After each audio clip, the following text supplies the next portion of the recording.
Smoke a purse so sweet with HighThoughtsTV. Y'all know what the fuck we doing, man. It's HighThoughtsTV. Niggas hot in the bitch, man. I'm smoking a purse so sweet with HighThoughtsTV. So, I'm gonna jump right into it. So we did an interview not too long ago. We did. And it was fucking awesome. Yeah, for sure. Yeah. And I seen it was one clip in particular that had niggas in the comments going crazy. It was where we spoke on Zero. Now since Mr. Joseph. Yeah.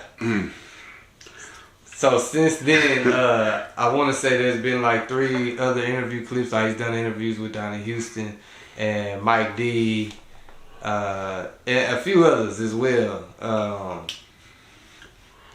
What's your thoughts on that? As far as the way that he's breaking down the story and the problem. First of all, this is the thing, right? You know, I'm gonna keep it all the way funky. Tall P, you feel me? Yeah. Yeah, for the whoopers. Shout out to my ones, you know what I'm saying? Look, man, the thing about the nigga is he, depending on which nigga is there that day, that determines what story you get. And they don't always line up. Like, some people just says whatever, and some people, I think he's very, very bipolar. He has split personalities, and depending on which one you get, that's the type of storyline you're gonna hear. You feel me? And at the end of the day, he's in character. I personally had the opportunity. Now, and this is for all the niggas who think I'm a hater. See, and this is the irony, and this is why I'm not biased. Zero was my favorite artist. Like, if you say, who your favorite artist? Not category. Nigga, he was in that. When we were talking about from all artists around the world, I used, you know what I'm saying? But what I also noticed at that point in my life, when he was my favorite artist, I was a fucked up individual.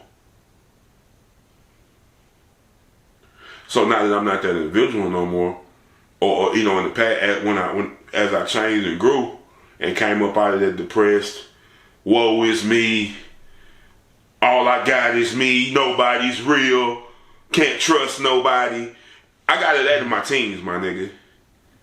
That's a phase. You supposed to phase out that shit. You know what I'm saying?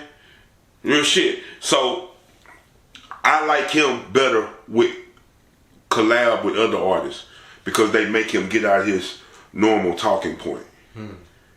But as far as I haven't jammed him, because I don't want to hear that shit. It doesn't resonate with me. Because every time I listen to him, it reminds me of the fucked up me that I was. Yeah. You know what I'm saying? Yeah. So we start there. But he was my favorite. And then so when I got the opportunity to work with the nigga just randomly and shit like that, just from relationships and shit, it was the biggest shit to the world to me. Like, I was like, oh, fuck. You know what I'm saying? Like, nigga, I'm pulling up with Ro. Like, Ro pulled me up before. The nigga, he was hard. Like, bro gonna get, that nigga used to get some oil. He gonna get the whole bottle. He gonna get 2 sodas if you with him. He gonna get 2 sodas. And he gonna put half in his soda. He gonna put half in your soda. Now, this nigga been doing this shit since, been doing it. I'm 37, you know what I'm saying? But he's way older than me. You know what I mean? And he, like, I caught the ass end of Al Former. You know what I'm saying? The real boy, like the bar when you had the bottle and it had B-A-R-E. I was a jit in that era. He was in his teens, young grown man then. Yeah. So you talking about a nigga who been sipping like that. So I'm just like, I better not fall asleep on this cup. I'm you know what I'm saying? I can't fall asleep on this cup. Fuck that. You know what I'm saying? Hell nah, I'm with Ro. Like, you know what I'm saying? Yeah. So a nigga, because it was something to me. I'm like, nigga, he was that guy to me. You know what I'm saying? So I'm talking from a perspective who thought like that. But as I got to know him, I'm like that. Once I get to know a person, I might like your music. I might think you cool on the TV screen or whatever I hear about you. Or I might just feel, you know, I might just, oh, and then, yeah, he's A1 nigga, you know what I'm saying? But when I get to seeing the nigga character and the shit that they do, like how they treat people, yeah, everything gets turned the fuck off with me. So I don't pick and choose like that. You know what I'm saying? I don't play that game. Yeah. Yeah. But yeah, dude, I think like I said, he's bipolar, in my opinion. I'm no doctor, but I've been around. And you know, sometimes we all struggle with similar demons. You feel me? So in my defense, I believe I can name a few. You know what I mean? Yeah. And it's things that he hasn't let go. And when it's things in life that you haven't let go and you hold on to, it creates different doorways. And those doorways become personalities. And those personalities become spirits. So I think depending on where he at, mentally and physically, mentally and spiritually, is who you get in front of the camera. But personally, he reminds me of a very introverted, he liked to joke. You know what I'm saying? Like, he's not that same nigga. So I don't know if it's character or is it bipolarism. I don't know. Because some people do it so long, they buy into it, they don't know what's the difference. You know what I mean? I don't know. But all I know is, I was a fan then. It was the biggest shit in the world to work with him. Being in his presence, being in his home, pulling up with the nigga, smoking with the nigga. You know what I'm saying? But it was just like, the shit he did as a man, all that other shit went out the window. Yeah. For me, I don't know about nobody else. Some people just, they rather be fans than, you know, stand on principle that they live by and they believe in. I'm not like that. I don't give a fuck about none of that. You know what I'm saying? Like, you know, that's just me. But yeah, dude, I seen it. I seen some clips. I couldn't watch. Like, I watched the one with Mike D. I tried to watch it, and Mike D didn't get anything of substance really. Like, bro, you said, like, okay, we all seen the picture or the video where it's like Zero in his teenager years. He at church with his old man. Now he looked about 12, maybe 13, maybe 10. But in his interview, he said you ain't round a nigga till you was a teenager.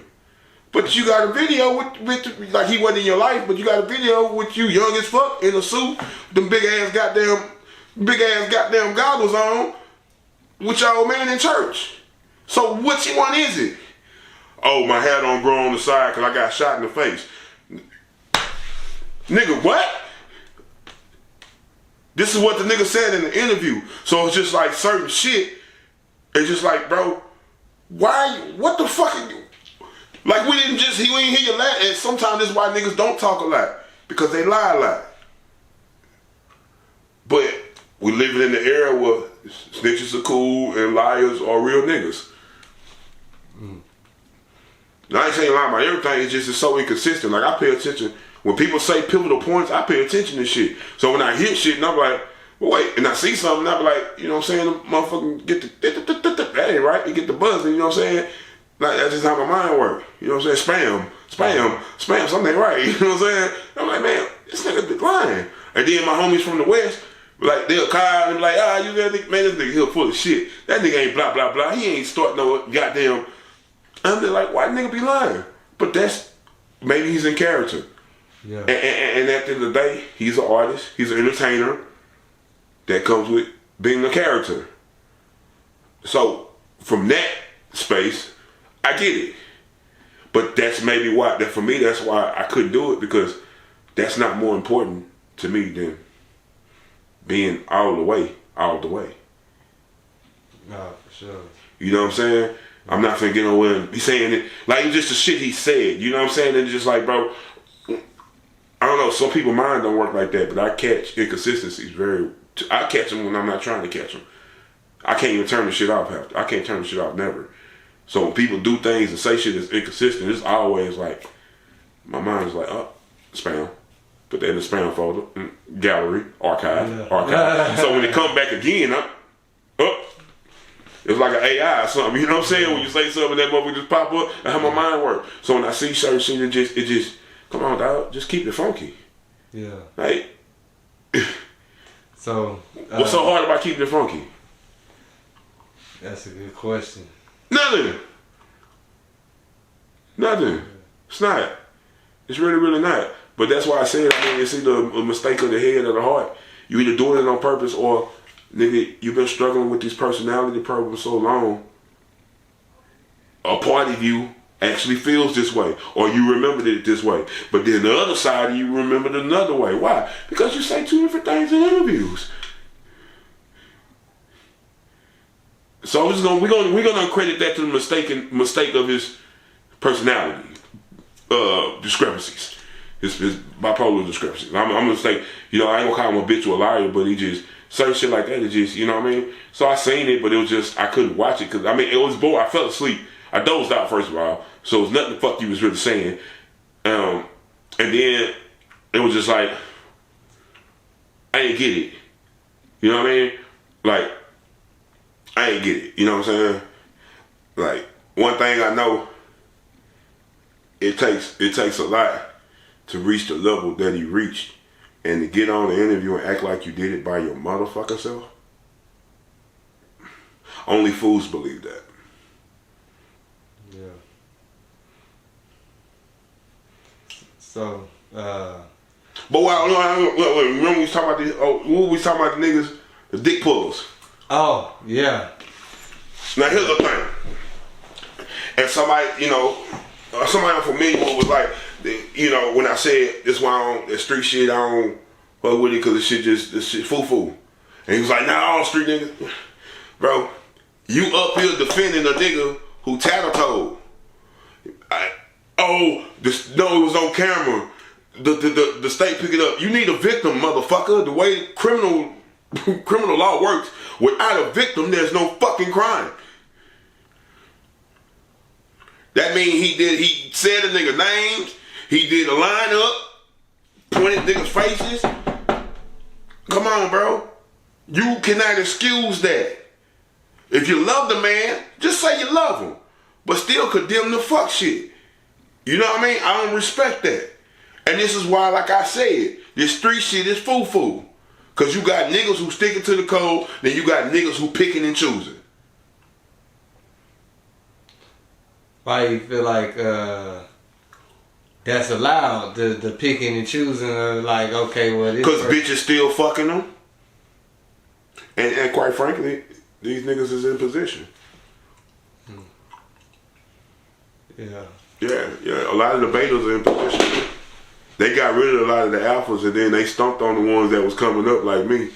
The sigmas and alphas, and the betas in position, and they locking arms. They don't like each other, but to keep the power and stay on top, they keeping us the fuck out. Yeah. Yeah. Thanks. And a lot of us are whoopers. They don't want to talk about that conversation. But yeah. You can go and deal with that if you can.